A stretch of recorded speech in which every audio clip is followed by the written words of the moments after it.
জগতের মধ্যে পিতামাতার সেবা খেদমত করতে পারি না, জগতের মধ্যে কোরআন তেলাওয়াত করতে পারি না। ও আল্লাহ, জগতের মধ্যে আপনি যে কাজগুলো আমাকে করতে বলেছেন ওই সমস্ত কাজ আমার দ্বারা হয় না। তবে আল্লাহ, আপনার কথা আমি জীবনে কোনোদিন শুনি না। আজকে যখন আপনি বলে দিয়েছেন আমার বাম দিকে আমার জাহান্নাম, কমসে কম আজকের কথাটা আপনার শুনে যায়। জীবনে তো কোনোদিন আপনার কথা শুনি নাই, দুনিয়াতে রোজা করি নাই, নামাজ পড়ি নাই, হজ করি নাই, যাকাত দিই নাই, দান খায়রাত করি নাই, পিতামাতার খিদমত করি নাই, কমসে কম আজকে তো আপনার কথাটা শুনি। আল্লাহ বলছে, বান্দা, জগতে আমার কথা শোনো নাই, নামাজ পড়ো নাই, রোজা করো নাই, জীবদ্দশায় হজ করো নাই, যাকাত দাও না, আজকে যখন আমার কথাটা তুমি শুনেছ, আজকে এই কথাটা শোনার বাদৌলতে আমি আল্লাহ তোমাকে জান্নাতে দিলাম। জোরে বলা যাবে না সুবহানাল্লাহ? এ বাবাজি ভাইরা, জগতের মধ্যে একটা কাজ যদি আল্লাহর কাছে মনোনীত হয়ে যায়, আল্লাহ আপনাকে জান্নাতবাসী করে দিতে পারে। বাবাজি ভাইরা, আজকে এই গ্রামে জলসা হয়, আজকে যারা মেলাতে ঘুরে তারাও মুসলমান, আজকে যারা বাড়িতে আছে তারাও মুসলমান, আজকে যারা এই জলসাতে বসে আছে তারাও মুসলমান। তবে মুসলমানদের মধ্যে পার্থক্য আছে না নাই? আছে না নাই? জলসায় যারা আছে তারা এক প্রকারের মুসলমান, মেলায় যারা আছে তারা এক প্রকারের মুসলমান, বাড়িতে যারা শুয়ে আছে তারা এক প্রকারের মুসলমান। আপনি বলবেন, হুজুর কেমন এদের মধ্যে পরিবর্তন, আবার প্রকারভেদ কেমন করে হয়ে গেল? বাবাজি ভাইরা, যারা হজ করে তাদেরকে হাজি বলা হয়, যারা আলেম পাস করে তাদেরকে আলেম বলা হয়, যারা হাফেজ পাস করে তাদেরকে হাফেজ বলা হয়। বেরাদার, তবে এরাও মুসলমান, আলেমও মুসলমান, একজন হাজিও মুসলমান। বাবাজি ভাইরা, তবে এদের কার্যকলাপে, এদের কাজে তাদের নামের পরিবর্তন হয়ে যায়, তারা একটা টাইটেল পেয়ে যায়। ঠিক তেমনি আজকে যারা আমরা এই জালসায় বসে আছি, কিয়ামতের দিন আল্লাহ তাবারাক তাআলা জিজ্ঞাসা করবে, বান্দারে তুমি জীবনে পৃথিবীর মধ্যে কি করেছ? আমরা জবাব দিতে পারবো না, হা হা লাদ্রি। আমরা হয়তো সেই দিনে বলতে পারবো, আল্লাহ গো, জীবনে কিছুই করতে পারিনি, মানুষের উপকার করতে পারিনি, মসজিদে একটা টাকা দিতে পারিনি, নামাজ পড়তে পারিনি, রোজা করতে পারিনি। তবে আল্লাহ, একদিন দিনই ইসলামের প্রচার প্রসার হইতেছিল, একদিন জালসা হইতেছিল, আমি গিয়েছিলাম, জীবনে কিছুই করি নাই, ওই জায়গায় উপস্থিত হয়েছিলাম, আলেমের মুখ থেকে আপনার রাসূলের বাণী শুনেছিলাম। আল্লাহ বলবে, বান্দা, আজকে আমার কথাটা শুনেছ, তাতে আমি খুশি হয়েছি, কিন্তু আমার নবীর কথা শুনেছ, তাতে আমি আল্লাহ আরো বেশি খুশি হয়েছি। এই খুশি হওয়ার কারণে আমি আল্লাহ তোমাকে জান্নাতে দিলাম। আজকে এই দিনটাকে, এই রাত্রিটিকে আল্লাহ কবুল করে নিলে যতজন আছি আমরা জান্নাতি হয়ে যাব। কিন্তু যারা মেলাতে ঘুরছে, এদের কাজ কি আল্লাহ পছন্দ করবে? কিয়ামত পর্যন্ত করবে না। তো কিয়ামত পর্যন্ত যদি পছন্দ না করে, তো এখানে যদি হাজার হাজার মানুষ থাকে, একটা বান্দা বান্দি কি জান্নাতি হবে? হবে না। বাবজি ভাইরা, তাই আপনাদের বলি যে আপনি 10 মিনিট পারেন, 20 মিনিট পারেন, 1 ঘন্টা পারেন, 2 ঘন্টা পারেন, যতক্ষণ আপনি যাবেন জালসাতে, একটু মাহফিলে বসার চেষ্টা করবেন। 10 মিনিট বসেন, 10 মিনিটের নেকি আপনার নেকির খাতায় আমার আল্লাহ তাবারাক তাআলা লিপিবদ্ধ করে দিবে। জোরে বলেন সুবহানাল্লাহ। বাবাজি ভাইরা, আজকে আমরা মনে করি আমাদের ধর্মটা অতি সহজে চলে এসেছে, আমরা মনে করি যে আমরা ধর্মটা অতি সহজে পেয়ে গেছি। না না না, আজকে আমরা আমাদের বাপ ছিল মুসলমান, তাই আমরা মুসলমান হয়েছি, আমার দাদু ছিল মুসলমান, তাই আমরা মুসলমান হয়েছি। কিন্তু প্রাকৃতিক ভাবে যে কষ্ট করে, যে যন্ত্রণা সহ্য করে আজকে ইসলামের প্রচার ও প্রসার হয়ে আছে, সেই দিকে আমরা লক্ষ্য না করিয়া আমাদের মতো করে আমরা চলি। আমার আবু বকর সিদ্দিক রাদিয়াল্লাহু তাআলা আনহু আমার দয়ার নবী মায়ার নবী সাল্লাল্লাহু তাআলা আলাইহি ওয়াসাল্লামকে জিজ্ঞাসা করে, ওগো হুজুর, আজকে আমরা ইসলামের প্রচার ও প্রসার আমরা গুপ্তভাবে করি, আমরা চোরাই ভাবে করি, আমরা এই যে ইসলামের প্রচার প্রসার করি আমরা লুকায়িত ভাবে করি, কিন্তু আজও পর্যন্ত আমরা প্রকাশ্যে ইসলামের প্রচার করতে পারি না। ওগো নবী, আপনি বলে দেন আজকে এই ইসলাম ধর্মের যে প্রচার ও প্রসার আমরা করি এটা সততার মধ্যে আছে না বাতিলের মধ্যে আছে? এটা সহি আছে না বাতিল আছে? আমার দয়ার নবী মায়ার নবী সাল্লাল্লাহু তাআলা আলাইহি ওয়াসাল্লাম ডাক দিয়ে বলে, আবু বকর, আমরা যে ইসলামের প্রচার ও প্রসার করি এটা হলো সহির মধ্যে আছে, এর মধ্যে কোনো সন্দেহ নাই, একমাত্র ধর্ম হলো ইসলাম ধর্ম। আমার আবু বকর সিদ্দিক রাদিয়াল্লাহু তাআলা আনহু বলে, নবী গো, তবে এইভাবে ধর্মের প্রচার কেন করব? আসুন আমরা প্রকাশ্যে কোন আমরা ইসলামের প্রচার ও প্রসার করি। আমার দয়ার নবী বললে, আবু বকর, আজকে যদি আমরা প্রকাশ্যে ইসলামের প্রচার শুরু করে দিই আমাদের উপরে কাফেরেরা অত্যাচার শুরু করে দিবে, আমাদেরকে পাথর মারবে, আমাদেরকে তীরবল্লম মারবে, আমাদের প্রতি জুলুম শুরু হয়ে যাবে। অতএব শোনো, আজ কোন ইসলামের প্রচার প্রসার প্রকাশ্যে করা যাবে না। আবু বকর সিদ্দিক রাদিয়াল্লাহু তাআলা আনহু বললেন, ওগো নবী, যেহেতু আমরা সততার পথে আছি সেহেতু আমাদের প্রকাশ্যে কেন ইসলামের প্রচার করা যাবে না? আমার দয়ার নবী বললেন, আবু বকর, প্রকাশ্যে যখন ইসলামের প্রচার করতে চাও এসো এসো, আগামী জুম্মায় আমি নবী খুতবার মধ্যে বলে দিব সমস্ত আমার সাহাবীরা প্রকাশ্যে ইসলামের প্রচার করবে।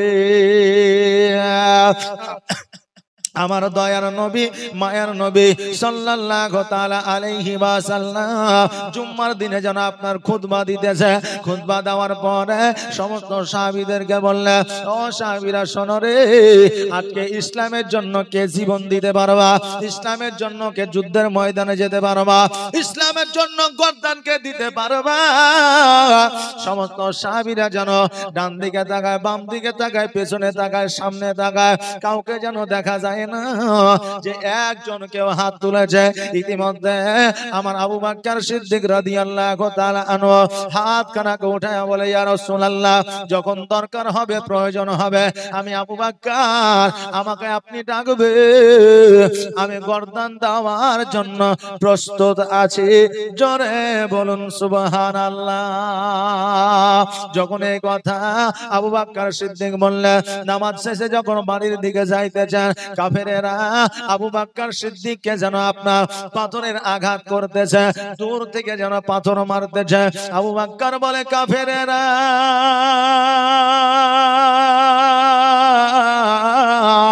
তোমরা আমাকে কেন পাথর মারো, তোমরা আমাকে কেন আঘাত করো, আমাকে পাথর মারার উদ্দেশ্যটা কি?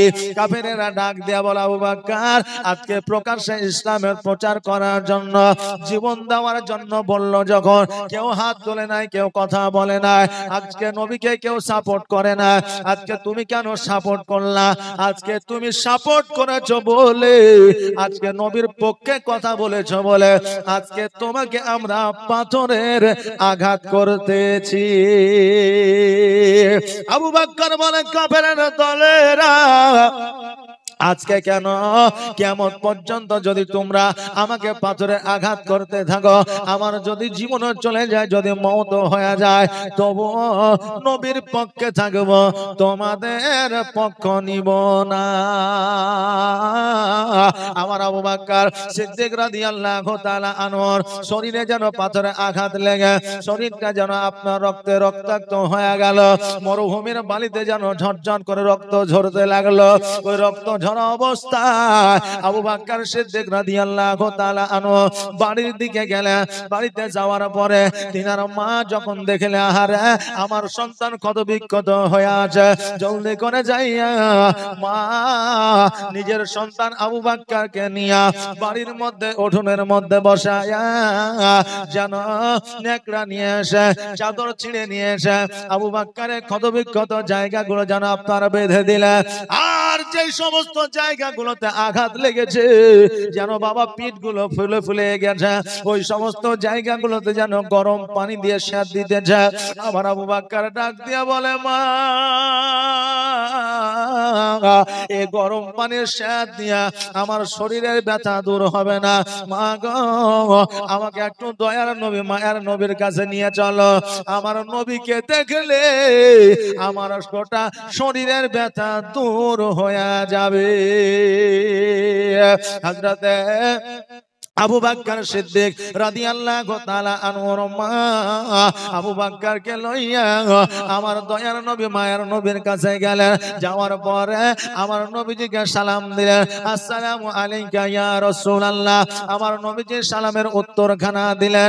আমার নবীজি বলে, আবু বকর তুমি কেমন আছো বলো। আমার আবু বকর চিন্তা করে, আল্লাহ আজকে কাফিরেরা আমাকে পাথরের আঘাত করেছে, হয়তো আমার কত বিক্ষত জায়গা আমার নবী হয়তো দেখে ফেলবে, এই জন্য চাদর দিয়া কত বিক্ষত জায়গাগুলো যেন ঢাকতেছে। আমরা জগতের সাধারণ মানুষ, আজকে আমাদের একটু যদি আঘাত লেগে যায় ওইটাকে সর্বপ্রথম ফেসবুকের স্ট্যাটাসে দিয়ে দেয়। বাইক থেকে পড়ে যে হাত কান একটু হাঁচড়ে গেছে বুঝলেন, একটা পট্টি মারিয়ে দিয়ে ছবি তুলে স্ট্যাটাসে দিয়েছে, বলছে আজকে বাইক থেকে পড়ে যে আমি একটু খাম হয়ে গেছে, আমার জন্য একটু দোয়া করিও। যে ফেসবুকে দিয়ে দিচ্ছে এখন বর্তমানে, এখন বুঝলেন কাকে কখন গোলাপ ফুল দিচ্ছে ওইটারও ছবি তুলে দিয়ে দিচ্ছে। এখন বেহায়াপনা খুবই চলছে, বাপ একটু সাবধান হয়ে যায়, নিজের ঈমান বাঁচানো খুব মুশকিল এখন বর্তমানে বাবা যে ভাইরা। কিন্তু আমার হযরতে আবু বকর সিদ্দিক রাদিয়াল্লাহু তাআলা আনহুর আদর্শ দেখালেন একবার। আমার আবু বকর সিদ্দিক রাদিয়াল্লাহু তাআলা আনহু চাদর দিয়ে যেন ক্ষতবিক্ষত জায়গাগুলোকে আপনার ঢাকতেছে। আমার নবী বলে, আবু বকর আমি তোমাকে জিজ্ঞাসা করলাম তুমি কেমন আছো। আবু বকর উচ্চ আওয়াজ দিয়ে বললেন, আলহামদুলিল্লাহ নবী গো আমি ভালো আছি। আমার নবীজিকে বললেন, হুজুর আপনি কেমন আছেন। আমার নবীজি বললেন, আমিও ভালো আছি। যেমন এই কথা বলা আমার আবু বকর দুই চোখের পানি ঝরায়া দেয়, বলে ইয়া রাসূলুল্লাহ ইয়া হাবিবাল্লাহ নবী গো আমি কেমন আছি একমাত্র আল্লাহ আর আমি জানি। আপনি যখন বলে দিয়েছেন আমি ভালো আছি, আপনার ভালো হওয়ার কথা আমি আবু বকর পুরো যেন আরো বেশি ভালো হয়ে গেছে। ইয়া রাসূলুল্লাহ আমি আবু বকর আমাকে কাফেরেরা পাথরে আঘাত মেরেছে, সমস্ত শরীর যেন ক্ষতবিক্ষত হয়ে গেছে, ব্যথায় ব্যথিত হয়ে গেছে। নবী গো আপনি যখন বলেছেন আমি ভালো আছি, আপনার কথা শুনিয়া আমার সমস্ত ব্যথা বেদনা যন্ত্রণা যেন দূর হয়ে গেছে। আমার নবীজি বললেন, আবু বকর শোনো আমি তোমাকে আগেই বলেছি যে আমরা যখন প্রকাশ্যে ইসলামের প্রচার ও প্রসার করব আমাদের প্রতি আঘাত আসবে, আমাদেরকে কাফিরেরা অত্যাচার আমাদের প্রতি অত্যাচার করবে। আবু বকর প্রকাশ্যে ইসলামের প্রচার ও প্রসার করার কথা সেই দিন থেকে আমি বলে দিয়েছি।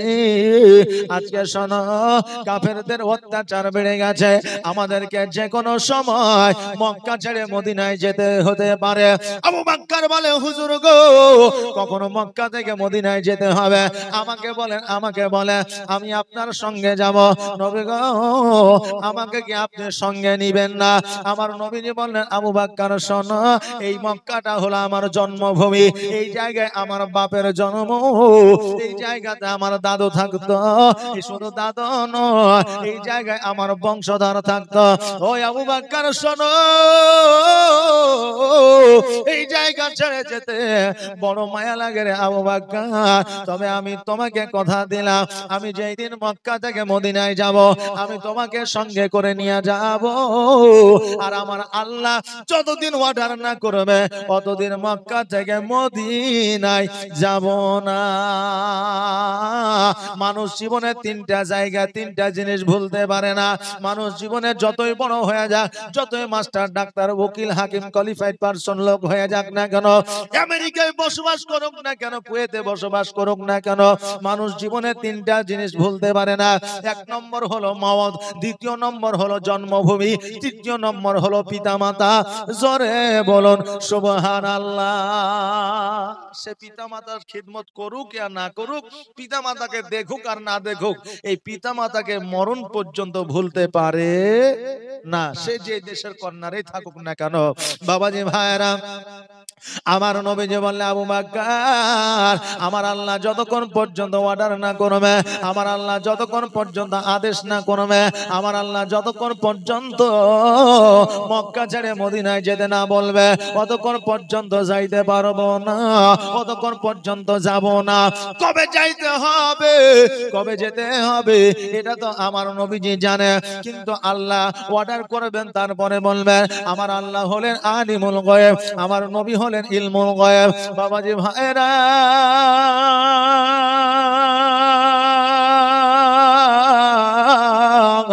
আমার দয়ার নবী মায়ার নবী সাল্লাল্লাহু তাআলা আলাইহি ওয়াসাল্লাম বিছানায় রাত্রি বেলায় শুয়ে আছে।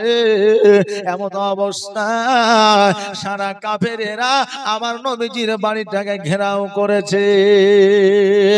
নবী যেই কোণে যখনই বের হবে, নবীকে কতল করে দেওয়া হবে, নবীকে জগৎ থেকে বিদায় দিয়ে দেওয়া হবে। এইরকম মনোমানসিকতা নিয়ে কাফেরেরা যেন গোল করে ঘেরাও করেছে। আল্লাহ অর্ডার দিয়েছে, নবী গো, আপনাকে মক্কা ছেড়ে মদিনায় যেতে হবে।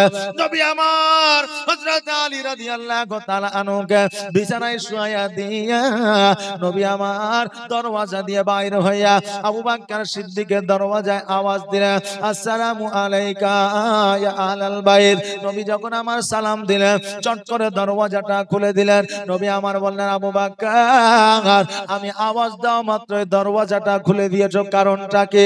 এখন তো মধ্যরাত্রি, তোমার তো ঘুমানোর সময়। আবু বকর বলে, হুজুর, আজকে থেকে 40 দিন আগে আপনি আমাকে বলেছিলেন মক্কা থেকে মদিনায় যেতে হতে পারে, কিন্তু সময় দেননি, টাইম দেননি, দিন দেননি, ক্ষণ দেননি। এই জন্য নবী গো, আজকে থেকে 40 দিন পর্যন্ত আমি আবু বকর 1 সেকেন্ডের তরে ঘুমাই না। জোরে বলবেন না সুবহানাল্লাহ? একটু আওয়াজ দিয়ে বলবেন না ইয়া রাসূলুল্লাহ? যে আবু বকর নবীর প্রেমে পাগল হইয়া 40 দিন চোখের পাতা বন্ধ করে না, আজকে দিন রাত 24 ঘন্টার মধ্যে আজকে আমরা 16 ঘন্টা 15 ঘন্টা ঘুমানোর পরে ফজরে যখন আজান হয়, আসসালাতু খায়রুম মিনান নাওম, আসসালাতু খায়রুম মিনান নাওম,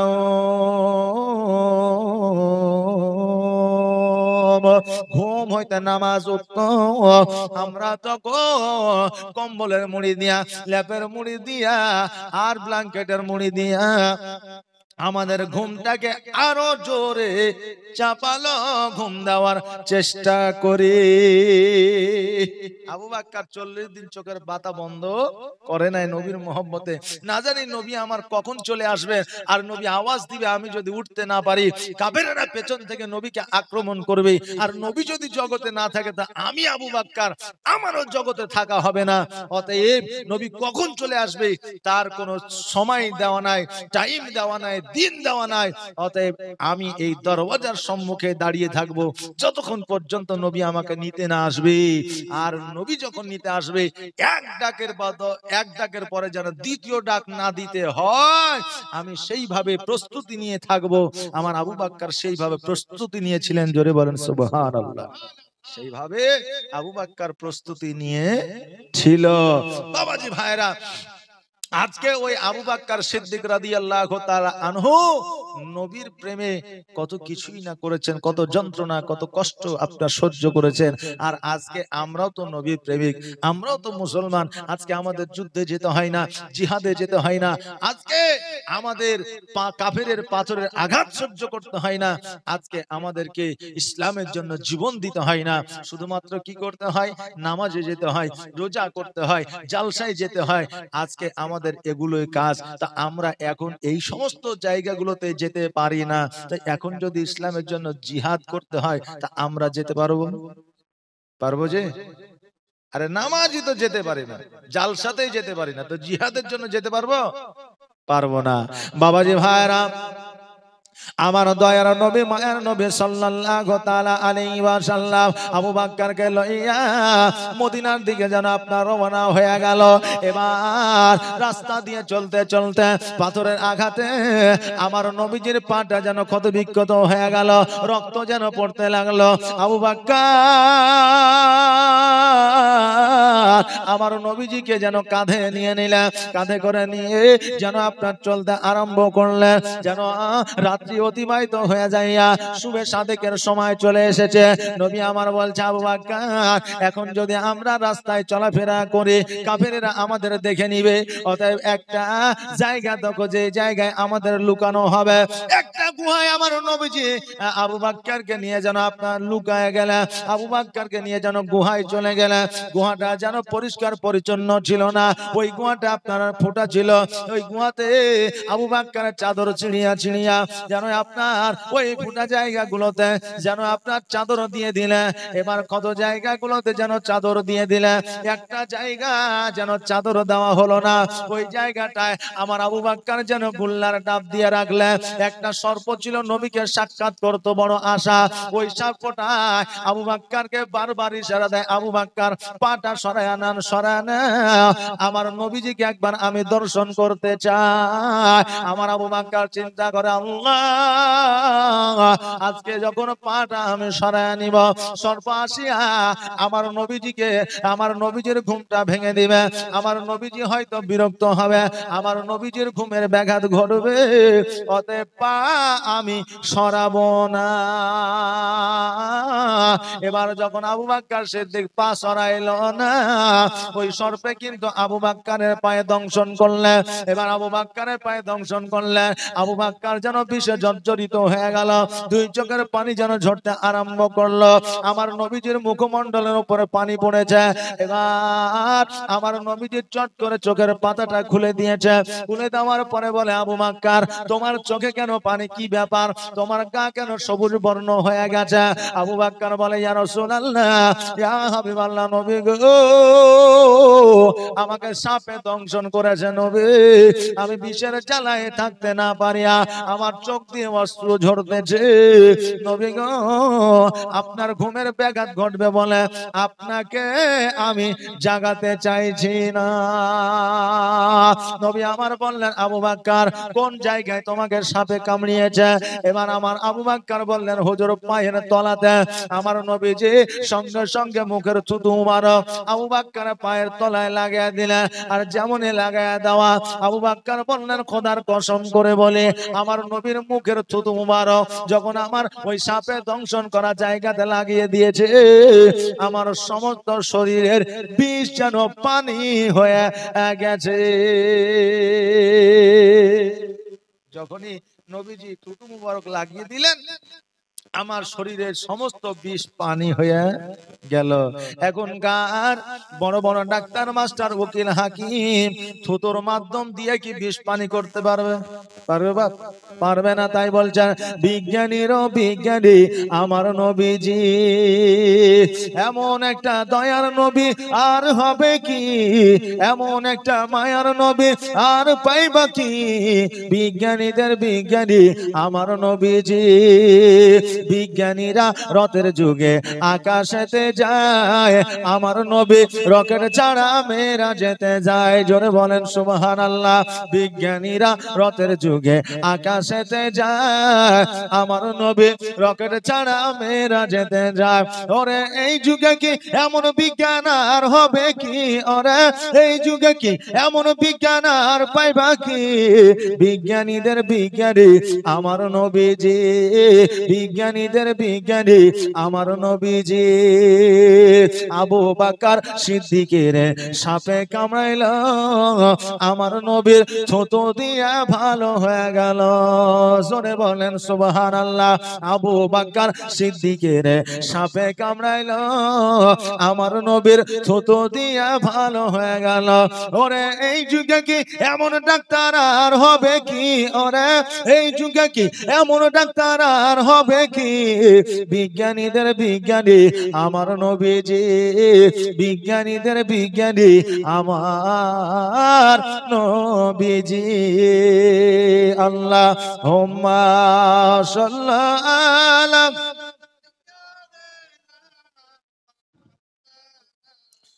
মুহাম্মাদ ওয়া আলা আলি মাওলানা মুহাম্মাদ। ও বাবাজি ভাইরা,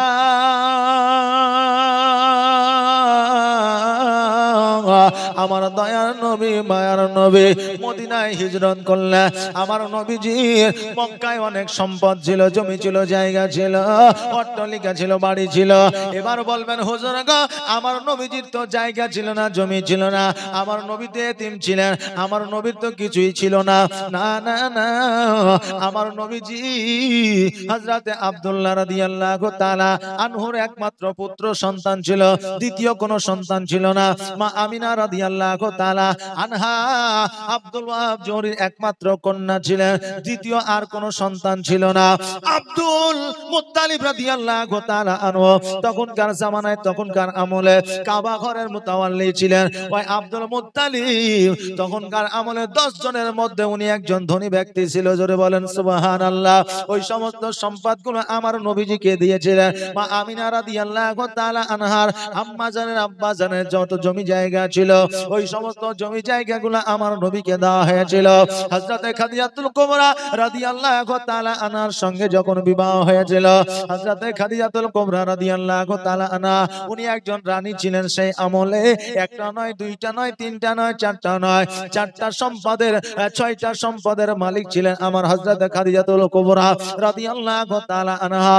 ওই খাদিজাতুল কুবরা রাদিয়াল্লাহু তাআলা আনহা আমার নবীজিকে বিবাহ করেছিলেন।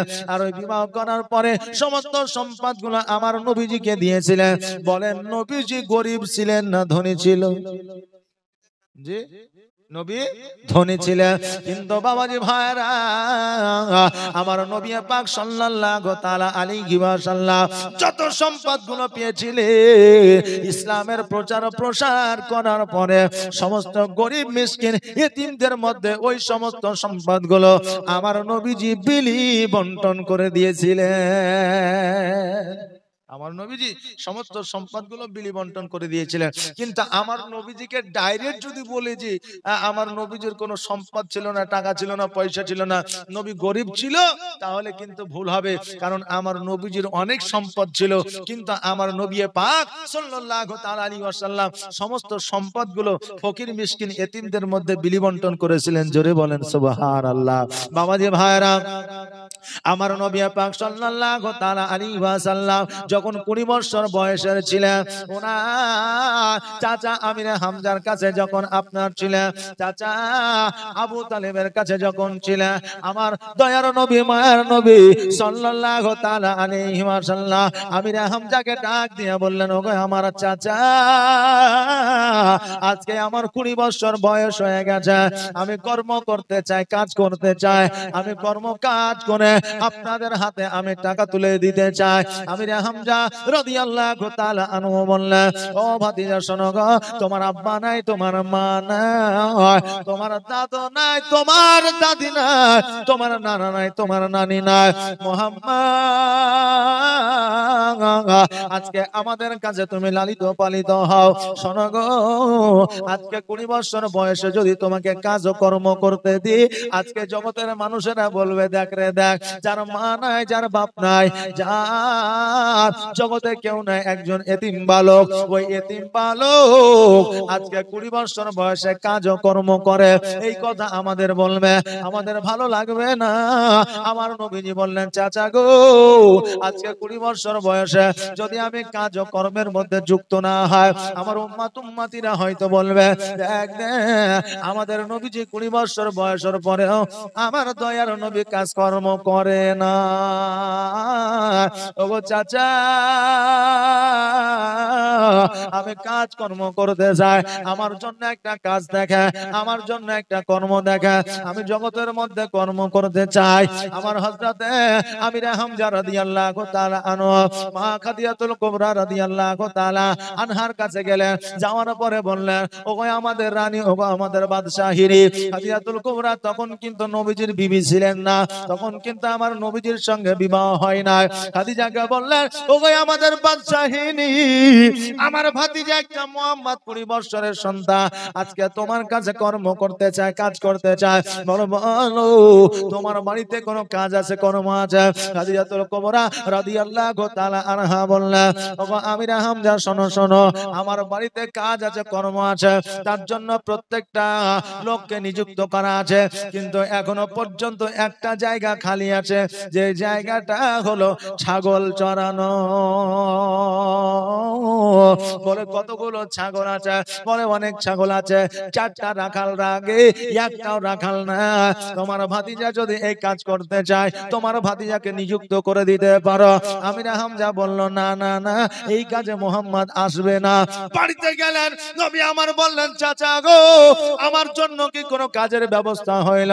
আমি কি কোনো আমার জন্য কি কোনো কাজ পাইলে? আমির হামজা বলল, ভাতিজা, একটা কাজ আছে, ছাগল বকরি চড়ানো, দ্বিতীয় কোনো কাজ নাই, অতএব ওই কাজ তোমাকে করতে হবে না। আমার নবীজি বললেন, চাচা, আমি ওই কাজটাই করব, ওই কাজের মধ্যে তুমি আমাকে নিযুক্ত করে দাও। আমির হামজা বলল, ভাতিজা, একটা ছাগল, ওই ছাগলগুলোর পিছনে 4টা রাখাল লাগে, আজকে এতগুলো ছাগল তুমি একা কেমন করে সামলাবে? আমার নবীজি বললেন, চাচা গো, সেটা আমার উপরে ছেড়ে দেন, আমি দেখে নিব, কোনো অসুবিধা নাই। আমির হামজা খাদিজাতুল কুবরা রাদিয়াল্লাহু তাআলা আনহার কাছে আসলেন, আসার পরে বললেন, ওগো আমাদের বাদশাহিনী, ওগো আমাদের রানী, আজকে আমার ভাতিজা মুহাম্মদ আপনার ছাগল বকরিগুলো চড়াতে চায়, আপনি যদি কাজে নিযুক্ত করে। খাদিজা বলল, ও আমির হামজা শোনো, আজকে তোমার ভাতিজা যদি ছাগল বকরি চড়াতে চায়, আগামী কালকে থেকে ওই কাজে নিযুক্ত করে দেয়। আমার নবীজিকে যাইয়া বললেন, ও মুহাম্মদ শোনো, কালকে থেকে তুমি কাজে নিযুক্ত হয়ে যাবে।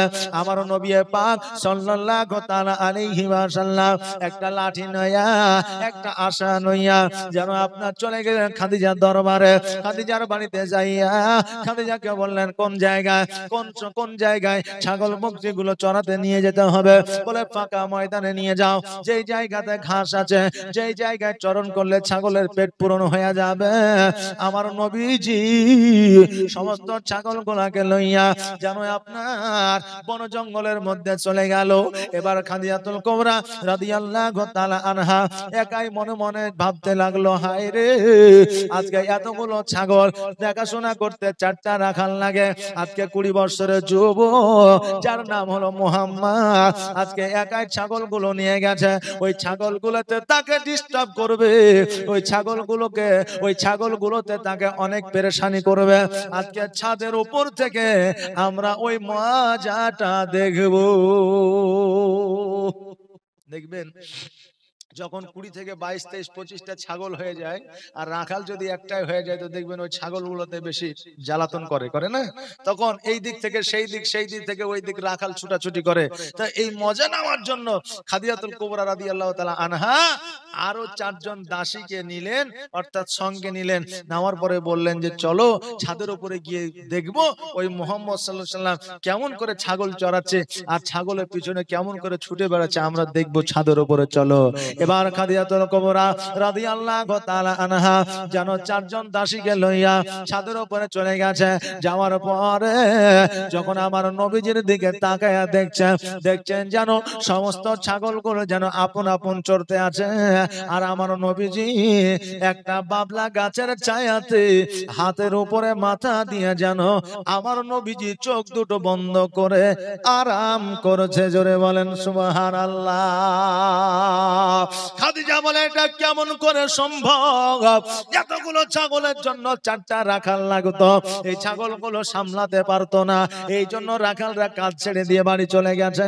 আর আজকে মুহাম্মদ এতগুলো ছাগল নিয়ে বন জঙ্গলে গিয়েছে, তবুও এই ছাগলের পিছনে সময় দেয় না, এক জায়গায় শুয়ে আছে। কিন্তু ছাগলগুলো তো কারো জমিতে লাগে না। অনেকক্ষণ পর্যন্ত আপনার দাঁড়ায় ছাদের উপরে দাঁড়ায় আমার খাদিজাতুল কুবরা রাদিয়াল্লাহু তাআলা আনহা যেন দেখতে আসে। এমত অবস্থায় একটা সাপ যেন আসিয়া ফনা তুলিয়া আমার নবীজির মাথা মুবারকের উপরে যেন আপনার দাঁড়ায় গেছে।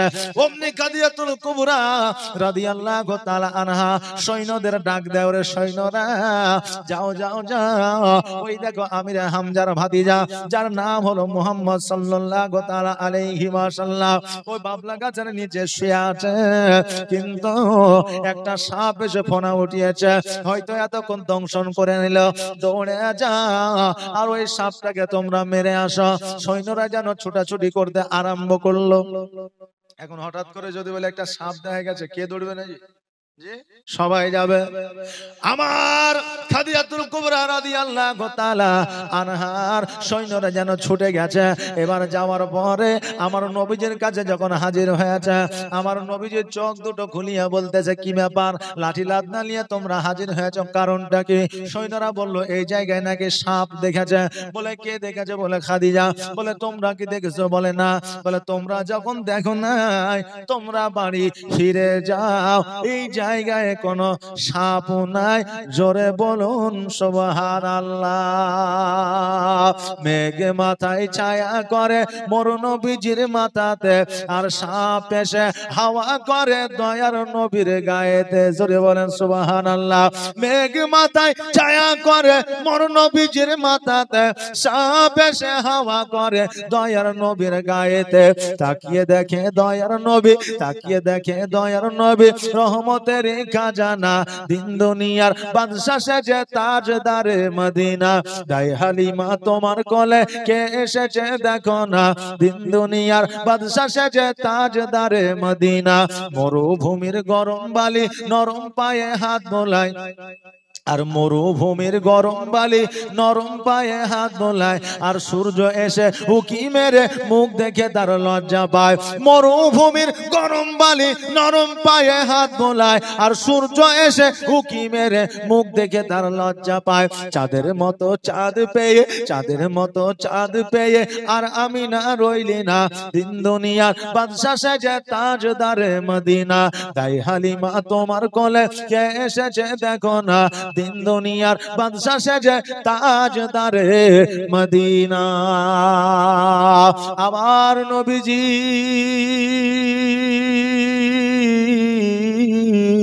সন্ধ্যাবেলা ছাগলগুলো নিয়ে যেন আপনার ছাগলের ঘরে আপনার ঢুকে দেওয়া হলো। খাদিজা ডাক দিয়ে বললেন, মুহাম্মদ আজকে তোমার মধ্যে আমি অলৌকিক দৃশ্য দেখেছি, জীবনে এইরকম অলৌকিক দৃশ্য আমি কোনোদিন দেখি নাই। আজকে আমার এত বয়স হয়ে গেল, তবুও আমি এত সুন্দর চেহারা একজন বালককে আমি দেখি না। মুহাম্মদ আজকে এতগুলো ছাগল চারটা রাখালে দেখাশোনা করতে পারে না, আজকে তুমি একাই কেমন করে দেখাশোনা করতে আছো? চারটা রাখালে ছাগল চড়াতে গিয়ে ছাগলের কোনোদিন পেট পূরণ হয় না, আজকে ছাগলের পেট পূরণ হয়েছে, কারণটা আমি বুঝলাম না।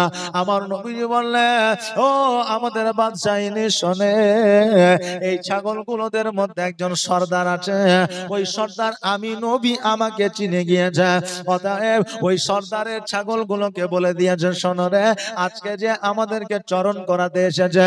এ রাখাল নয়, রাখাল নয়, এ জগতের সাধারণ সন্তান নয়, তিনি হলেন আখেরি পয়গম্বর মুহাম্মদুর রাসূলুল্লাহ সাল্লাল্লাহু তাআলা আলাইহি ওয়াসাল্লাম। আমাদের চরণ করতে এসেছে, অতএব ইনাকে বিরক্ত করা যাবে না। ইনাকে যদি বিরক্ত করে কিয়ামতের দিন জবাব দিতে পারবো না। ছাগল আমার নবীজি চড়াইলো, এই জন্য ছাগল বকরি চরণ করা হলো আমার নবীজির সুন্নাত। জোরে বলেন সুবহানাল্লাহ।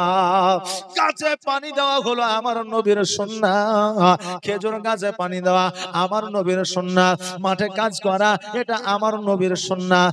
আজকে গ্রামের ইমাম সাহেব যদি মাঠে যায় ধান লাগাইতে, মাঠে যদি যায় কোন রকম ভাবে জমিতে পানি দিতে, আমাদের সমাজের মধ্যে এমনও মুসলমান আছে যারা বলে থাকে ইমাম হইয়া কেন মাঠে যাবে? বলে কি বলে না যে ইমাম হইয়া কেন মাঠে যাবে? কাজ আমার নবী করেছে, আমি একজন আলেম হইয়া আমি কেন কাজ করতে পারি না? নবী আমার কাজ করেছে। ইতিহাস জানেন না? খেজুর গাছে পানি দিয়েছেন, ইহুদির খেজুর গাছে। নবী আমার ছাগল বকরি চড়িয়েছেন, নবী আমার কুয়া থেকে পানি উঠিয়েছেন। জি শুনেছেন না? শুনেন নাই? শুনেছেন। তাহলে আমি একজন আলেম হইয়া আমি কাজ করতে পারবো না? আমার জন্য কি হারাম আছে নাকি? আমার জন্য কি না আছে? বাবাজি ভাইরা, স্ত্রীর দিকে তাকায়া আপনি যদি একটু হাসেন আর স্ত্রী যদি আপনাকে দেখে একটু হাসে, তা আমার আল্লাহ তাবারাক তাআলা রাসূল সাল্লাল্লাহু তাআলা আলাইহি ওয়াসাল্লাম বলছেন যে তাদের নেকির খাতায় আমি আল্লাহ একটা মাকবুল হজের সওয়াব দিয়ে দিই। জোরে বলেন সুবহানাল্লাহ। জি, আমরা মনে করি যে স্ত্রী কথা শুনলে আমরা গোলাম হয়ে যাই না। মাঝে মধ্যে স্ত্রীর কথা শুনবেন। আমার দয়ার নবী মায়ার নবী যখন যুদ্ধের ময়দানে যেতেন, হযরত আয়েশা সিদ্দিকা রাদিয়াল্লাহু তাআলা আনহার যেই দিন পরামর্শ নিতেন সেই দিনই যুদ্ধে জয়লাভ করতেন। জোরে বলেন সুবহানাল্লাহ। তাই বলে ইনাদেরকে মনে করিয়েন না যে ইনাদের বুদ্ধি নাই, বিদ্যা নাই, এরা আমাদের গোলাম, তা নয়। আল্লাহ আপনার জন্য নিয়ামত করে আপনার স্ত্রীকে দুনিয়াতে পাঠিয়েছেন। জোরে বলেন সুবহানাল্লাহ। আপনার জন্য নিয়ামত করে দুনিয়াতে পাঠিয়েছেন। বেরাদার, জালসা করে বাড়ি ঢুকলাম, 2 ঘন্টা 3 ঘন্টা ঘুমালাম। ঘুমানোর পরে বুঝলেন, এই দেখেন ছেলেদের সঙ্গে আসরের নামাজের পরে একটু ওই মোটামুটি খেলাধুলাও করলাম। খেলাধুলা করার পরে এবার বাড়িতে আসি, আমার বিবি বলছে যে এই দেখেন এই যে বাঁশের আগাল, বুঝেন তো বাঁশ, যে বাঁশের আগাল গুলো পড়ে আছে, তো লোকরির জন্য, তো এটা যদি ফাইড়া না দিই তাহলে রান্না হবে না। তা আমি কি করলাম, একটা দা নিয়ে বসে বসে আধ ঘন্টা ধরে ফেড়ে দিয়ে আসলাম, আপনাদের জালসায় বেরিয়ে এসেছি। তা আচ্ছা বলেন, বিবির কথা শুনলে মহব্বত বাড়ে কমে না? যেটা নৈর্য কথা নাকি বলেন? কমে না। আমার নবীজি যখন ইসলাম প্রচার করে বাড়িতে আসতেন, খাদিজাতুল কুবরা রাদিয়াল্লাহু তাআলা আনহা রান্না করতেন। নবী আমার বলতেন, খাদিজা তুমি অনেকক্ষণ ধরে উনুনের কাছে আছো, আগুনের কাছে আছো, তুমি একটু উঠোনে বসো, আমি নবী রান্না করে দিই। আমার খাদিজা বলতেন, হুজুর গো, আপনিও তো ইসলামের প্রসার করে আসলে, আপনিও তো পেরেশানির মধ্যে আছেন, আপনিও একটু আরাম করে নেন। নবী আমার বলতেন, খাদিজা এসো আমরা দুজনেই রান্না করব, কোনো অসুবিধা না, কোনো অসুবিধা নাই। এ বাবাজি, যেটা বলছিলাম, আমার নবীজি বললেন, ও খাদিজা, ও কই আমাদের বাদশাহিনী আমাকে ওই ছাগলগুলো ডিস্টার্ব করে নাই, বিরক্ত করে নাই। আমার নবীজি সাল্লাল্লাহু তাআলা আলাইহি ওয়াসাল্লাম বাড়ির দিকে গেলেন। এবার বাড়িতে যাইয়া সকাল বেলায় যখন আবার ছাগল বকরি চরণ করার জন্য আসছে, আমার খাদিজাতুল কুবরা রাদিয়াল্লাহু তাআলা আনহা বললেন, ও মুহাম্মদ শোনো গো, আজকে তোমাকে ছাগল বকরি চরণ করার জন্য যাইতে হবে না। আজকে তোমাকে এক জায়গা থেকে আরেকটা জায়গা আমি দিলাম, কারণ তোমার প্রমোশন হয়ে গেল, আমি তোমাকে সেনাপতির দায়িত্বখানা দিয়ে দিলাম। জোরে বলেন সুবহানাল্লাহ। নবীকে বললেন, আর ছাগল চড়াইতে যেতে হবে না, আমি তোমাকে সেনাপতির দায়িত্বটা দিলাম। কারণ খাদিজাতুল কুবরা রাদিয়াল্লাহু তাআলা আনহা উনি বুঝতে পারলেন এই জগতে সাধারণ সন্তান, সাধারণ ছেলে নয়। নবী আমার বললেন, খাদিজা আজকে যে আমাকে সেনাপতি করেছেন, এই সেনাপতি তো আপনার আগে থেকে আছে বলে। হ্যাঁ, বলে ও যদি রাগ করে আর ও যদি আন্দোলন করে তবে কি হবে? খাদিজাতুল কুবরা রাদিয়াল্লাহু তাআলা আনহা বললেন, মুহাম্মদ আজকে ও আমার সেনাপতি থাকবে, তুমিও আমার সেনাপতি থাকবে। তবে শোনো শোনো, তাকেও আমি যেই বেতন দিব তোমাকে আমি সেই বেতন দিব, তাতে ও রাগ করা কিছুই নাই। বেরাদার, আমার নবীর কথাই সই হইল। পরের দিন ওই সেনাপতি উমাইয়া যেন আপনার আন্দোলন শুরু করে দিল। এবার সমস্ত মানুষকে কাজ কর্ম থেকে বিরত করে নিল। এবার খাদিজা বললে, তোমরা যত আন্দোলন করো না কেন, আমি মুহাম্মদকে সেনাপতি করেছি, অতএব ওই সেনাপতি থাকবে, পরিবর্তন হবে না। 2 দিন 4 দিন 5 দিন 7 দিন যখন অতিবাহিত হয়ে গেল, তখন এবার দেখছে যে না, খাদিজা তো আর আমাদের কাজে ডাকছে না, আর আমাদের আন্দোলন মেনেও নিছে না। তো এক কাজ করো, আমরা সবাই কাজে যাই, চলো মোহাম্মদকে যে জায়গায় দিয়েছে দেখ, আমিও তো বেতন পাচ্ছি, সেও বেতন পাবে, তাতে তো কোনো অসুবিধা নাই। একবার দরুদ পড়ে আল্লাহ হুম্মা সাল্লাল্লাহু মাওলানা মুহাম্মাদ ওয়ালা মাওলানা। আবার নবীজি বললেন, ও খাদিজা, আমি যে সেনাপতি হয়েছি আমার কাজ কি, আমার কর্ম কি বলো? আমার খাদিজাতুল কুবরা রাদিয়াল্লাহু তাআলা আনহা বললেন, তোমার কোনো কাজ নাই, কর্ম নাই, তুমি শুধুমাত্র সেনাপতি হইয়া আমার সম্মুখে দাঁড়ায়া থাকবে। তবে শোনো, যখন মক্কা থেকে সিরিয়ার বুকে ব্যবসা করতে যাবে, তখন তোমাকে ব্যবসায় যেতে হবে। তুমি কি কোনোদিন ব্যবসা বাণিজ্য করেছ? নবী আমার বললেন, ও ভাই আমাদের বাদশাহিনী, আমি জীবনে কোনোদিন ব্যবসা বাণিজ্য করিনি, কিন্তু ব্যবসায় আমাদের চাচার সঙ্গে আমি গিয়েছি, চাচার সঙ্গে ব্যবসায় গিয়েছি, ব্যবসা কোনোদিন করি না, তবে ব্যবসার সিস্টেম আমি নবী জানি, কোনো অসুবিধা নাই। এবার খাদিজাতুল কুবরা রাদিয়াল্লাহু তাআলা আনহা বললেন, যখন ব্যবসায় যাবে তখন তোমাকে ব্যবসায় যাইতে হবে। নবী আমার বললেন, ঠিক আছে যাব। 1 দিন 2 দিন 5 দিন 7 দিন অতিবাহিত হয়ে গেল। শীতের সময় আইলো, আর শীতের সময়ে আমার নবীজিকে বললেন, এবার তোমাকে বাণিজ্যে যাইতে হবে, তোমার চাচাদের কাছ থেকে একবার বিদায় নিয়ে নিও। বলে কবে যাইতে হবে? বলে আগামী কালকে যেতে হবে। নবী আমার বাড়িতে গেলেন, আমিরে হামজাকে বললেন, চাচা গো, আমাকে আগামী কালকে ব্যবসায় যেতে হবে সিরিয়ার বুকে, আমার জন্য টেনশন করবেন না, চিন্তা করবেন না, আমি ঠিক ব্যবসা করে আবার পুনরায় মক্কায় ফিরে আসব। আমিরে হামজা রাদিয়াল্লাহু তাআলা আনহু বললেন, ভাতিজা, আজকে যদি তোমার আব্বা বেঁচে থাকতো, আজকে যদি তোমার মা বেঁচে থাকতো, আজকে কি তোমাকে ব্যবসায় যেতে দিতে পারতো? আজকে এক দেশ থেকে অপর দেশে কি যেতে দিত? আমার নবী বললেন, চাচা গো, আমার মা আমার আব্বা যদি বেঁচে থাকতো, তবু আমি ব্যবসা বাণিজ্যের জন্য যাইতাম। চাচা, মনে কিছু না করিয়া, চোখের পানি না ঝরায়া আমাকে ব্যবসায় যাওয়ার জন্য অনুমতি দেন। আমিরে হামজা বললেন, ও ভাতিজা, যাও যাও, আমি তোমাকে ব্যবসায় যাওয়ার জন্য অনুমতি দিয়ে দিলাম। সকাল বেলায় আমার নবীজি ব্যবসায় যাওয়ার জন্য রেডি হয়ে গেলেন। খাদিজাতুল কুবরা রাদিয়াল্লাহু তাআলা আনহার দরবারে গেলেন।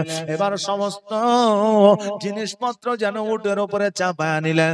তখনকার মূলত মেন ব্যবসা ছিল কম্বল বিক্রি করা, চাদর বিক্রি করা। জোরে বলেন সুবহানাল্লাহ।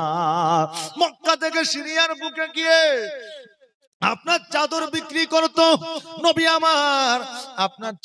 আপনার উটের উপরে চাদর গুলোকে উঠে নিয়া আরো সেনাপতি আরো সৈন্যদেরকে লইয়া যেন সিরিয়ার বুকে চলে গেল। যাওয়ার পরে 6 মাসের বিজনেস, 6 মাসের ব্যবসা করব বলে 6 মাসের মতো জিনিসপত্র নিয়ে গেছে। এইদিকে আমার নবীজি 1 মাসের মধ্যে বিক্রি করে দিয়েছে। জোরে বলেন সুবহানাল্লাহ। 6 মাসের জিনিস 1 মাসে বিক্রয় করে দিয়েছে এবং দ্বিগুণে বিক্রি করেছে। জোরে বলেন সুবহানাল্লাহ। 10,000 টাকার জিনিস আপনার 20,000 বিক্রয় করে দিয়েছে। এবার বলবেন হুজুর গো, ব্যবসা আমাদের কেমন করে সুন্নতি মোতাবেক ব্যবসা করা যাবে? ওগো হুজুর, 1 টাকার জিনিসে কি 100 টাকা নেওয়া যাবে? ওরে আমার বাবাজি ভাইরা, ওরে আমার মায়েরা বোনেরা, 1 টাকার জিনিস 100 টাকা কেন, 1 কোটি টাকায় তুমি বিক্রি করতে পারো, কোনো অসুবিধা নাই। তবে যদি তুমি বলো বিক্রি করার জন্য 99 টাকায় কিনেছো আর তুমি বলছো 500 টাকায় কিনেছি, 510 টাকা হলে দিয়ে দিব, ওই ব্যবসাটা তোমার জন্য হারাম। কিন্তু তুমি কাস্টমারকে যদি বলো 1 টাকায় কিনেছি 100 টাকায় বিক্রি করব, নিতে হলে নাও, না নিতে হলে না নাও, এটাই হচ্ছে হালালি ব্যবসা। জোরে বলেন সুবহানাল্লাহ। আমার নবীজি ব্যবসা বাণিজ্য করে টাকা পয়সা কাছে রেখেছে। এবার সমস্ত সৈন্যদেরকে বলে চলো আমরা মক্কায় ফিরে যাব। এবার সমস্ত সৈন্যরা চিন্তা করে হায় রে, 6 মাসের মাল নিয়েছে 1 মাসের মধ্যে বিক্রয় করে দিয়েছে। আজকে যদি খাদিজার দরবারে চলে যায়, খাদিজার কাছে আমরা মুখ পাবো না, আমাদেরকে বলবে দে তোরা 6 মাসে মালপত্র বিক্রয় করতে পারিস না, নবী 1 মাসে করে দেখিয়েছে। আমরা লজ্জিত হয়ে যাব। এই জন্য আমার নবীকে বলতেছে মুহাম্মদ এখন যাব না, রাস্তায় ডাকাত থাকবে, রাস্তায় কত রকমের আপনার চোর থাকবে, তারা আমাদের কাছ থেকে টাকা চিন্তাই করে নিবে, এখন বাড়ি যাব না, চলো আমরা 6 মাস পরে বাড়ি যাব। নবী আমার বললেন না না, এই টাকা নিয়ে সঙ্গে ঘুরবো, তখন আমাদের প্রতিতে ডাকাতে হানা করতে পারে। আর দেরি নয়, দেরি নয়, চলো চলো আমরা রাজ দরবারের দিকে যাই। হঠাৎ করে আমার খাদিজাতুল কুবরা রাদিয়াল্লাহু তাআলা আনহা দাসীদের সম্মুখে বলতেছে, দাসীরা আমার মনে হয় মুহাম্মদ রাজ দরবারে ফিরে আসছে। দাসীরা বলতেছে খাদিজা, ওই আমাদের বাদশাহিনী, আপনার কি মন ঠিক আছে? আপনার কি মাথা ঠিক আছে? 6 মাসের জিনিসপত্র নিয়ে গেছে, 1 মাস হয়েছে, 1 মাসের ভিতরে কেমন করে আসতে পারে? খাদিজা বলতেছে দাসীরা আমার মন বলছে নবী মনে হয় বাড়ির দিকে আসতেছে। বলে আমাদের বাদশাহিনী, আমরা ছাদের উপরে যাই, আর ছাদের উপরে যাইয়া তাকায়া দেখব, যদি দেখে গাছপালা নড়ছে জেনে নিব মুহাম্মদ আসতেছে, কারণ একাই যাই না, সঙ্গে আরো সৈন্যরা গিয়া যায়। আর যদি না দেখি জেনে নিব আপনার ভুল ধারণা, মাথাটা আপনার চলে গেছে। এবার সমস্ত দাসীরা খাদিজার ছাদের উপরে যাইয়া যখন আপনার তাকায়া দেখছে যেন নবী খাদিজার রাজ দরবারে আসতেছে। জোরে বলেন সুবহানাল্লাহ। দাসীরা নিচে আসিয়া খাদিজাতুল কুবরা রাদিয়াল্লাহু তাআলা আনহাকে ডাক দিয়া বলে, ওগো আমাদের বাদশাহিনী, আজকে আমরা জানলাম না, জগৎবাসী জানলো না, আজকে মক্কার মানুষ জানলো না, আজকে সৈন্যরা জানলো না, আপনি কেমন করে জানলেন মুহাম্মদ বাড়ির দিকে আসতেছে? আমার খাদিজাতুল কুবরা রাদিয়াল্লাহু তাআলা আনহা বলতেছে, ওরে আমার দাসীরা শোনে না, মুহাম্মদ আমার বাড়িতে যেই দিন থেকে কাজকর্মে লেগেছে, সেই দিন থেকে মুহাম্মদের শরীর থেকে যে খুশবুটা পাওয়া যায়, আজকে বাতাসে বাতাসে ওই খুশবুটা যেন আমার কাছে আসে। ওই খুশবুর ঘ্রাণ পাইয়া আমি বুঝতে পেরেছি মুহাম্মদ আমার রাজ দরবারে আসতেছে, মুহাম্মদ রাজ দরবারে আসতেছে। আমি খাদিজা বুঝে নিয়েছি। এবার আমার নবীজি আপনার উটের পৃষ্ঠে চাপিয়া খাদিজার বাড়িতে যেন প্রবেশ করলে, আমার খাদিজাতুল কুবরা রাদিয়াল্লাহু তাআলা আনহা বললে, ও মুহাম্মদ তুমি হঠাৎ করে রাজ দরবারে এসেছো, কারণটা কি? নবী আমার বললে, ওগো বাদশাহিনী, সমস্ত মালপত্র বিক্রয় হয়ে গেছে, সমস্ত জিনিসপত্র বিক্রয় হয়ে গেছে, এই জন্য আমি ফিরে এসেছি, আর বিক্রয় করার মতো কিছুই ছিল না। এবার আমার দয়ার নবী মায়ার নবী সাল্লাল্লাহু তাআলা আলাইহি ওয়াসাল্লাম সমস্ত লভ্যাংশের টাকাগুলো খাদিজাতুল কুবরা রাদিয়াল্লাহু তাআলা আনহার হাতে যেন উঠে দিলেন। খাদিজা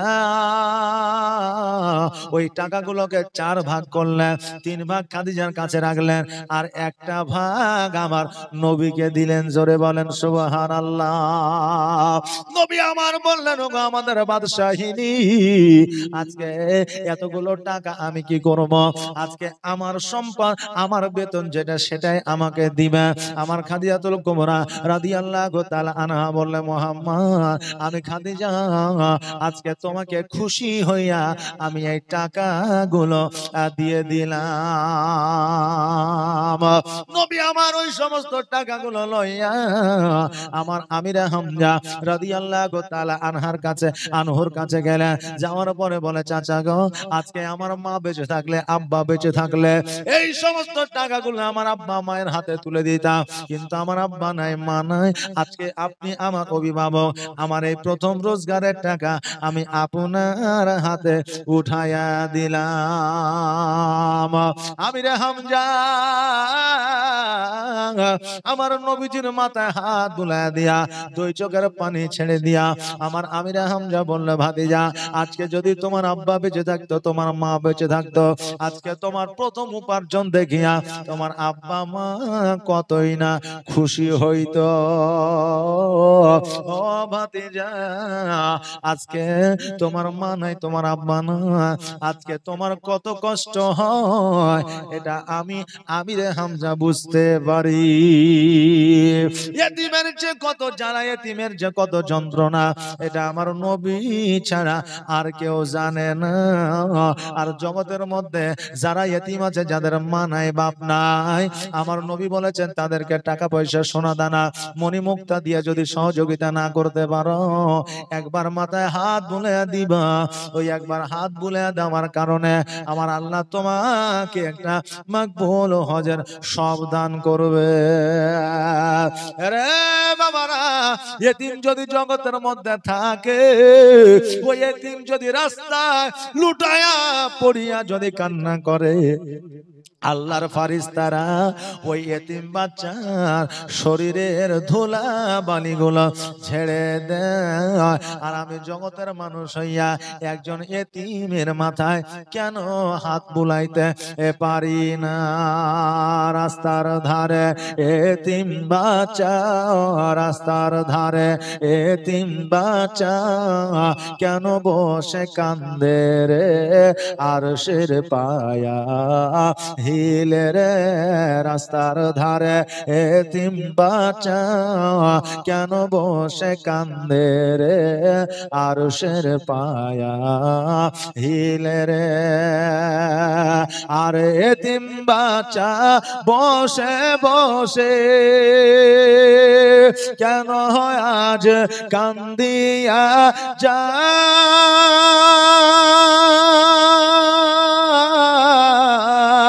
আর খোদা তাআলা ডেকে তামা ফারিস্তাদের তাই তো কয়, ফারিস্তাদের তাই তো কয়, তাড়াতাড়ি করে তোমরা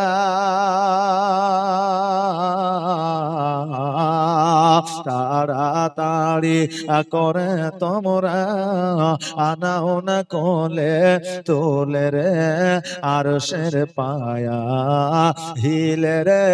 রাস্তার ধারে এতিম বাচ্চা কেন বসে কান্দে রে আরশের পায়া হিলে রে। আর রাত পোহালো দিন ফুরালো, আর রাত পোহালো দিন ফুরালো, আর তো সময় নাই,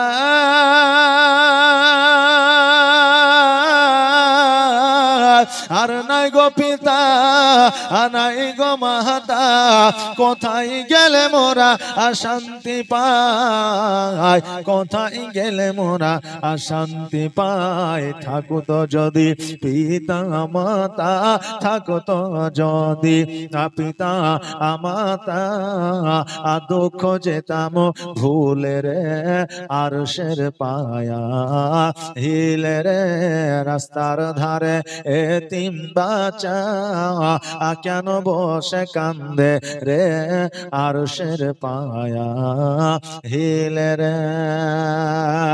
ও বাবা রে ভাইরা আমার, আমির হামজা রাদিয়াল্লাহু তাআলা আনহু আমার নবীজির টাকাগুলো লইয়া একটা জায়গায় ভালো করে রেখে দিলেন, না জানি মুহাম্মদের কখন কি কাজে লাগবে। এইদিকে খাদিজাতুল কুবরা রাদিয়াল্লাহু তাআলা আনহা সারা দিন যেন কাজকর্মের মধ্যে যুক্ত না, ছাদের উপরে যাই না, সঠিকভাবে যেন খাওয়া দাওয়া করে না। দাসীরা বলল, ও খাদিজা শোনো, আজকে তোমার মনের অবস্থা কেন এইরকম? তোমার মনে হাসি নাই, খুশি নাই, ফুর্তি নাই, আজকে তুমি এই অবস্থায় কেন জীবন যাপন দিনগুলো অতিবাহিত করছো? খাদিজা আওয়াজ দিয়ে বলে, দাসীরা আমি কথা দিয়েছিলাম, ওয়াদা করেছিলাম, জীবনে 3টা বিবাহ করেছি, 3টা বিবাহ করেছি, আমি নিয়ত করেছিলাম আর বিবাহ করব না, কিন্তু মুহাম্মদ সাল্লাল্লাহু তাআলা আলাইহি ওয়াসাল্লাম জগতের মধ্যে একটা অলৌকিক দৃশ্য, অলৌকিক একটা সন্তান, এই সন্তানটিকে, এই ছেলেটিকে আমার বড় পছন্দ, অতএব ও দাসী শোনো, মুহাম্মদকে আমাকে বিবাহ করবে। দাসীরা বলল, ও খাদিজা তোমার জমি আছে, জায়গা আছে, টাকা আছে, অট্টালিকা আছে, বাড়ি আছে, তোমার বিবাহের প্রস্তাব দিলে তোমাকে কেন বিবাহ করবে না? খাদিজা একবার বলো, আমরা এই বিবাহের প্রস্তাব আমরা মুহাম্মাদের কাছে পৌঁছায় দিব। উমাইয়া নামক একজন দাসী ছিল, ওই দাসী মুহাম্মদ সাল্লাল্লাহু তাআলা আলাইহি ওয়াসাল্লামকে যাইয়া বলল, মুহাম্মদ তোমার ভাগ্যটা বড় ভালো, খাদিজা তোমাকে বিবাহ করতে চায়, তুমি কি খাদিজাকে বিবাহ করবে? নবী আমার বলল, শোনো রে উমাইয়া, আমার বাড়িতে আমার চাচা আছে, আমার চাচারা যদি খাদিজার সঙ্গে বিবাহ দেয়, আমি নবী না বলবো না, অতএব আমার অভিভাবক যেহেতু আছে, সেহেতু আমি হ্যাঁও বলতে পারবো না, নাও বলতে পারবো না। আর আমাদের যুবকদের মধ্যে যদি ওইরকম বিয়ের প্রস্তাব আসে, বুঝলেন, তো যদি ভালো হয় আর টাকা পয়সা ধন সম্পদ, যদি একটা কেটিএম গাড়ি দেওয়ার মতো যদি টাকা থাকে, আরে আমার বাপ রাজি থাক আর না থাক, তুমি বুঝলে তো আমি রাজি আছি। আরে বাড়িতে যদি না হয় তো রেজিস্ট্রি অফিসে হবে, রেজিস্ট্রি অফিসে যদি না হয় তো একটু দূরে পারে যাওয়া হবে, দূরে পারেও যদি না হয় তো 1 মাস বাংলাদেশে চলে যাবে, অসুবিধা নেই, কিন্তু পরে জানে কেটিএম পায় নাকি বলেন। এখন বর্তমান পরিস্থিতি বাবাজি ভাইরা আমার মায়েরা, তো এখন আমাদের যুবক যুবতীদের পছন্দ হলে হয়ে গেল নাকি বলেন। আর এই বাপ মারা ছোট্ট থেকে বড় করলো, লালন পালন করলো, খাওয়ালো, পোশাক দিল, আশাক দিল, পছন্দ অপছন্দ সব বাপ মা করলো, আর জামাইটাই নাকি শুধু পছন্দ করতে বাপ মা পারে না, আর বৌমাটাই বাপ মা পছন্দ করতে পারে না, এরা নিজেরাই পছন্দ করে লাই। আপনি ভাবিয়েন না যে আমার ছেলে হয়তো কলেজ যাচ্ছে, স্কুল যাচ্ছে, কিন্তু এরা স্কুল যাওয়ার নাম করে 14ই ফেব্রুয়ারিতে গোলাপ ফুল নিয়ে যে বিটি ছেলেকে আই লাভ ইউ বলে দিচ্ছে, দিছে। আর যখন নতুন বিয়ে করে শ্বশুর বাড়ি যাচ্ছে, তখন নামাজও জানে না, রোজাও জানে না, কিছুই জানে না, কি বলে কি করতে হয় তাও জানে না। নতুন বিবাহ করে শ্বশুর বাড়ি গেছে, এবার শাশুড়ি বলছে, হ্যাঁ গো জামাই, জুম্মার দিন মসজিদে যদি না যাও তো লোকে বলবে যে নামাজ টামাজ পড়ে না, এমন একটা জামাই দেখে দিলে তো নামাজটা পড়ে এসো। এখন জামাই বলছে, মা জীবনে তো নামাজও পড়িনি আর রোজাও করিনি, তো নামাজ কিভাবে পড়ে তাও জানি না। বলছে, খেপা কোথাকার, নামাজ পড়া আবার শিখতে হয়, মসজিদে যাবা, মুসল্লিরা যেভাবে নামাজ পড়ছে অমনি করে নামাজ পড়ে নিবা। তো এরকম দেখা মুসল্লি আছে না নাই, যে যাওয়ার পরে বুঝলেন হাত বাইন্ধে আছে, ওইদিকে তাকাচ্ছে, ও যেভাবে পড়ছে ও সেভাবে পড়ছে, ও সেজদা দিচ্ছে তো ও সেজদা দিচ্ছে। তবে দেখে নামাজ পড়া যায়, তবে বারবার প্রতিদিনই হইলে হবে নাকি? শিক্ষার জন্য এটা করা যায়। কিন্তু যখন যাওয়া তখনই হবে না। বাবজি ভাইরা এখনই দেখছে, তাই তো বলছে যে প্যান্ট আর জামা পরে তার নামাজ পড়া হয় না, তো একটা লুঙ্গি দেন শ্বশুরের, বুঝলেন নতুন কড় করে লুঙ্গি দিয়েছে, জামাইকে তার পুরনো লুঙ্গি দেওয়া যায় না, দেওয়া যায় কি, নতুন একটা লুঙ্গি দিয়েছে। ও যাওয়ার পরে দেখছে যে আরে সবাই তো নামাজ পড়ছে, এখন ইমাম সাহেবই বসে আছে, কারণ ইমাম সাহেব তো আগে যায় নাকি, ইমাম সাহেব যদি আগে না যায় তো আবার মুসল্লিদের কথা হয়, আপনাদের এদিকে হয়তো হয় না, অনেক জায়গায় হয় যে আরে এক সপ্তাহ ইমামকে ছাড় দিলাম, কখন আসে কখন যায় এই খোঁজ খবর রাখি না, তো কমসে কম জুম্মার দিনে তো আগে আসবে, টাঙ্কিতে পানি উঠাবে, বদনাগুলো ঠিক আছে কিনা, মুসল্লারা ঠিক আছে কিনা, তারপরে মিম্বার ঠিক আছে কিনা, এগুলা তো দেখবে। এই জন্য এখন বর্তমানে ইমাম সাহেবরা আগে চলে আসে যাতে মুসল্লিরা কিছু বুঝতে না পারে, জি এই জন্য চলে আসে। তো ইমাম সাহেব আগে এসে তাহিয়াতুল ওযু দুকুলুল মসজিদ নামাজগুলো পড়ে বসে থাকে। এখন দেখছে যে সবাই তো বহরমপুর থেকে কৃষ্ণনগর চলে গেছে, তা আমি যদি এখন ওই কৃষ্ণনগরের লোকের সাথ ধরতে যাই, তাহলে কি আমি শিয়ালদা পৌঁছাতে পারবো না। তো বহরমপুরে যারা বসে আছে তাদেরই সাথ ধরি। এবার বুঝলেন ইমাম সাহেব বসে আছে, ওয়ারি সাথ ধরে আমি শেষ স্টেশন পর্যন্ত যাইতে পারবো। সব মুসল্লিকে সরাইয়া ও ইমাম সাহেবের পেছনে বসে আছে। এখন দেখবেন মসজিদে কিছু মুসল্লি আছে, নামাজ পড়লেও আর আগে মুসল্লি বসে থাকলে ওকে হটাইয়া সরাইয়া ইমামের পিছনে যা বসবে, ও মনে করে যে ইমামের পেছনে প্রথম কাতারে সবচেয়ে বেশি নাকি। কিন্তু তুমি যে মুসল্লি গিলাকে সরাইলে, ওই মুসল্লি গিলা যদি বিরক্ত হয়ে যায়, তো তোমার আগে কাতারে যত নেকি বাবা একটাও হবে না। জি, অতএব যখন যে সময় যাবা, যেখানে যেভাবে জায়গা পাবা সেখানে সেইভাবে বসো, মুসল্লি সরাইয়া আগে যায়েন না। আর আগে যদি যাওয়ার ইচ্ছাই থাকে তো আপনি আগে যা বসবেন, মানে সবার আগে, কথা কি বুঝতে পারলেন, সবার আগে যে বসবেন। এবার ওই ইমাম সাহেবের পেছনে বসে আছে, ইমাম সাহেব কিন্তু বুঝলেন এই দেখেন খুতবা দিয়েছে, খুতবা দেওয়ার পরে আল্লাহু আকবার বলে হাত বেঁধেছে, সূরা ফাতিহা পড়েছে, ফাতিহা সূরা পড়ার পর একটা সূরা মিলিয়েছে, দিয়ে রুকু সেজদায় গেছে, রুকু সেজদা বুঝেন তো, জি তো রুকু সেজদায় গেছে, আর জামানি রুকু সেজদায় গেছে, জামাইও রুকু সেজদায় গেছে, আর জামাই জামানি রুকু সেজদায় যাওয়া, এই দেখেন নতুন লুঙ্গি পেছনে বাড়িয়ে গেছে, আর জামানি পেছনে বাড়িয়ে যাওয়া, পেছনের মুসল্লির মাথা বাইধে জামাইয়ের লুঙ্গি উঠে গেছে। আর জামাইয়ের লুঙ্গি যখন উঠে গেছে, তো জামাই তো জীবনও নামাজ পড়েনি, ও মনে করছে যে নামাজের মধ্যে মনে ইয়া আছে। জি, পরের রেখাতে যখন বুঝলেন রুকু সেজদায় গেছে, তো ও একবারে প্লেস করে ইমাম সাহেবের লুঙ্গিতে মাথা ঢুকাইয়া ও ইমাম সাহেবের লুঙ্গিকে তুলে দিয়েছে। জি, না জানা অবস্থায়, হাসির কথা লাই বাপ, না জানা অবস্থায় এই হচ্ছে আমাদের বর্তমান পরিস্থিতি। নামাজ কিভাবে পড়তে হয় তাও জানি না, রোজা কিভাবে করতে হয় তাও জানি না। এই দেখেন সামনে তারাবি আসছে, 12 তারিখ হয়তো একটা রোজা হয়ে যাবে, 11 তারিখ একটা তারাবি হয়ে যাবে, গ্যারান্টি সহকারে বলছি না, যদি চাঁদ উঠে। জি, আমাদের মুসলিমদের মধ্যে এখন মতভেদ বেশি, তো এটা বললাম, এটা নিয়ে হয়তো আলোচনা সমালোচনা শুরু হয়ে যাবে, মৌলবি যে 12 তারিখে হবে, যে কিন্তু আমি গ্যারান্টি দিচ্ছি না যে হবে, চাঁদের উপরে নির্ভর করবে। চাঁদ যদি উঠে তো 11 তারিখে একটা তারাবি হয়ে যাবে। তো এই দেখেন এই 11 এই তারাবিতে যে বুঝলেন 2 কাতার 3 কাতার যদি লোক থাকে, তো দেখবেন 2.5 কাতার লোক, 2.5 কাতারে তারাবি হয়, আর হাফ কাতারে তারাবি হয়ই না। দেখবেন ই আর পা ধরে টানাটানি করছে, আর লুঙ্গি ধরে টানাটানি করছে। হ্যাঁ, ও শেষ দেয় গেছে বুঝলেন, একজন শেষ দেয় গেছে, তো আর পা ধরে ওকে উল্টি দিয়েছে।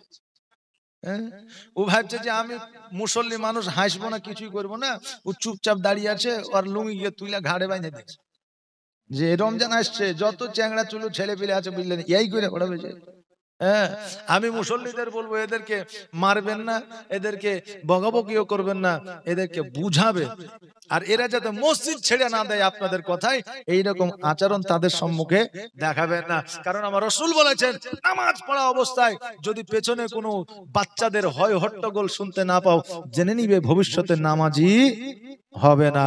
বাপজি ভাইরা, তাই আপনার ছেলেকে নামাজ শিখান, আপনার ছেলেকে পরিবেশ, আপনার ছেলেকে আপনি পরিবেশ শিখান, আপনার ছেলেকে সুশিক্ষায় শিক্ষিত করুন, তাতে আলেমই হোক, হাফেজি হোক, জেনারেলি হোক, মাস্টারি হোক, ডাক্তারি হোক, উকিলি হোক, যে হোক না কেন, আপনি সুশিক্ষায় শিক্ষিত করেন।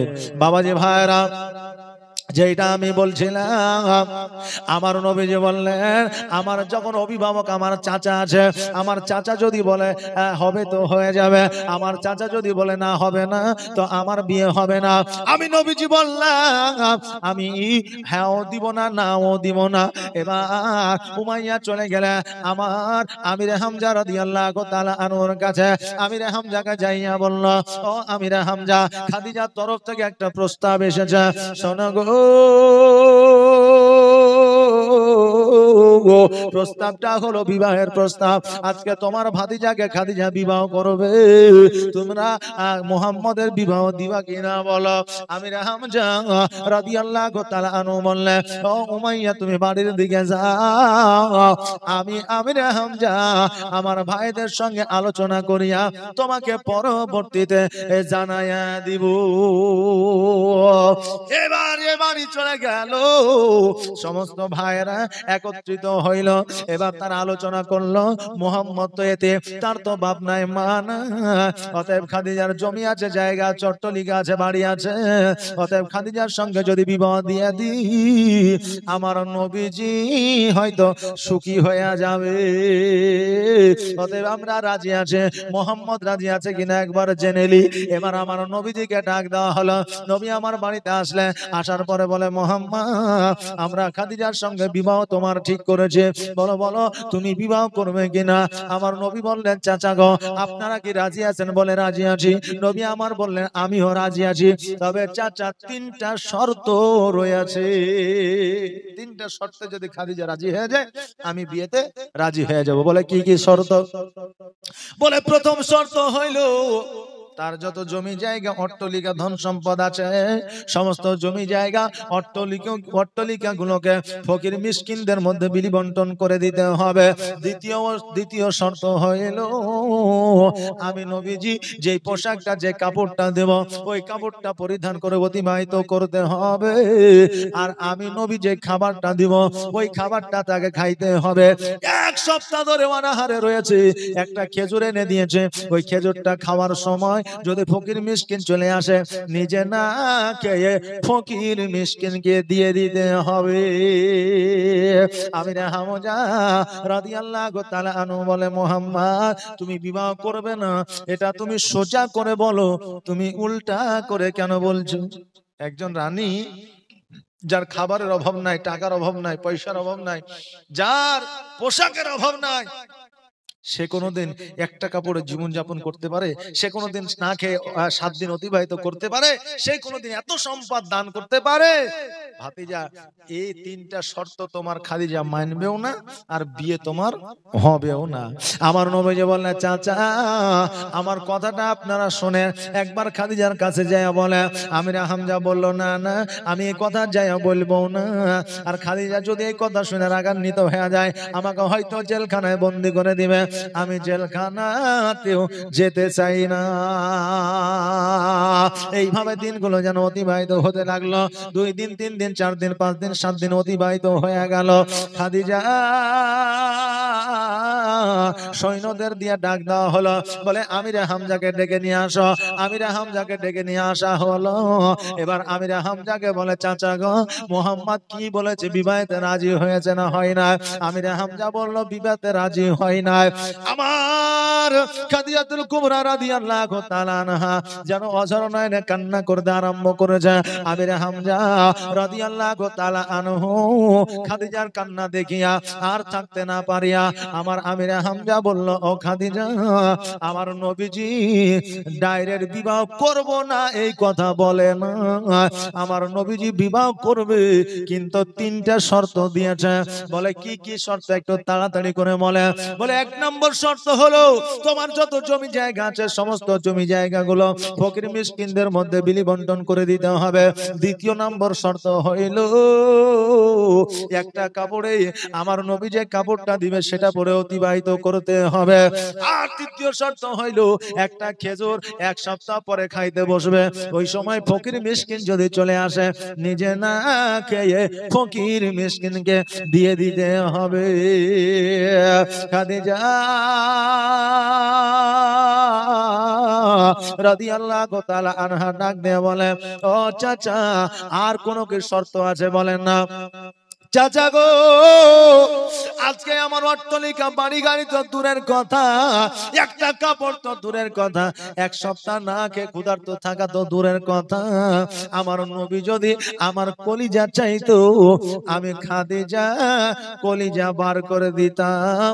জোরে বলুন সুবহানাল্লাহ। আর আজকে আমরা ভালোবাসার প্রমাণ দিই মোবাইলে স্বামীর ছবি রাখি, নাকি বলে? হ্যাঁ, মোবাইলে স্ত্রীর ছবি রাখিয়া আমরা ভালোবাসার প্রমাণ দিই। আমি যদি বলি যে স্ত্রীর মোবাইলে স্বামীর ছবি আছে, তো স্বামী মনে করছে আহারে আমাকে কত ভালোবাসে। আর স্বামীর মোবাইলে স্ত্রীর ছবি, তো স্বামী মনে করছে আহারে আমাকে কত ভালোবাসে। কিন্তু এটা জেনে রাখিয়েন যে আপনার ইঁদুর মারা বিষের প্যাকেটেও কিন্তু ইঁদুরের ছবি থাকে। তাই বলে এটা নয় যে ওই ইঁদুরকে ও খুব বেশি ভালোবাসে। ওই বিষে ইঁদুরের প্রাণও নেয়, মানে প্রাণও নেয় নাকি বলেন। হ্যাঁ, তো ছবি থাকলে ভালোবাসা প্রমাণ হয় না।